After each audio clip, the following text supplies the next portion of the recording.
ديمتري بيفول ضد أرتور بيتربييف. الجزء الثالث قد لا يحدث هذا العام.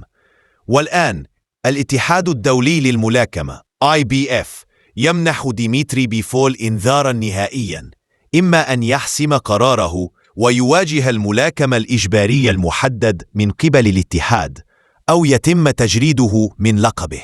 وفقاً لتقارير صادرة عن World Boxing News، فإن النزال الثالث والأخير المنتظر بين بيتربييف وبيفول قد لا يعقد لاحقاً هذا العام كما كان مخططاً في البداية، وربما يتم تأجيله إلى أوائل عام 2026.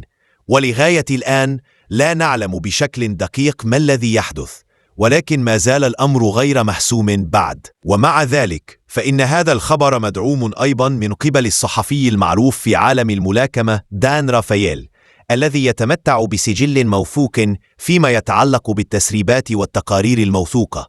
وبناء على ما سبق، فقد منح الاتحاد الدولي للملاكمة بيفول إنذاراً نهائياً، إما أن يلتزم بتاريخ محدد ويواجه بيتربييف هذا العام، أو يواجه المنافس الإجباري مايكل إيرت الذي ينتظر فرصة القتال على اللقب منذ فترة طويلة.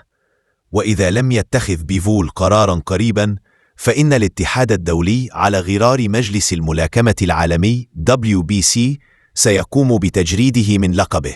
مع ذلك فإن فريق بيفول لا يبدو قلقاً، بل أبدوا تفاؤلهم بأن الاتحاد الدولي سيسمح له بالاحتفاظ بلقبه، خاصة أن نزال بيفول ضد بيتربييف يعتبر أكبر وأهم بكثير من نزال ضد الخصم الإجباري. هذا الإنذار من الاتحاد الدولي صدر في 2 يوليو، ولا يعرف حتى الآن الموعد النهائي للاستجابة له، لكن مدير أعمال بيفول أكد أنهم يعملون على تحديد موعد واضح لمواجهة بيتربييف.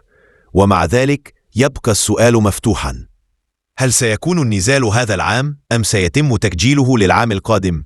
وفي حال تم تأجيل النزال إلى 2026، فإننا سنكون أمام أرتور بيتربييف بعمر 41 سنة، ورغم أنه لم يخض الكثير من النزالات، أي لا يملك سجلاً مرهقاً، إلا أن التقدم في العمر يبقى عاملاً مؤثراً لا يمكن تجاهله.